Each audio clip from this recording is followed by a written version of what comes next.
Okay, so I'm just showing you these because this again is something that I share while I'm out and about delivering training in Glasgow. And again, this is something that I got from the Building Racial Literacy course.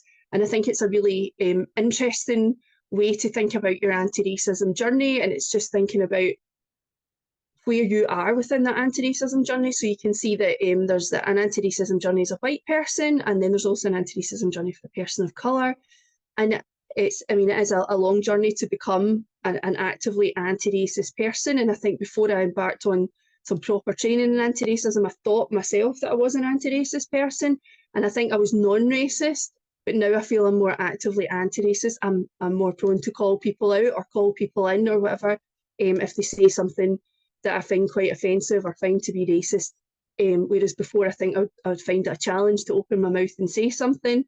But one thing that I think is interesting about this, particularly in the white person one, is sometimes when we deliver training in schools or whatever, and we speak to certain members of staff, one of the first things that they'll say to us is you know, I'm not racist because I don't see colour. You know, colour doesn't matter to me. But actually, if you look at the anti-racist journey as a white person, then if you look right down at the bottom at number 1, that is the bottom of the journey. That's the starting point of the journey, not seeing colour. And so again, it can be such a climb for some people to realise that their way of thinking, you know, their point of view isn't actually the correct point of view, and they're actually right at the bottom of their journey, and they've got a lot to do to become anti-racist.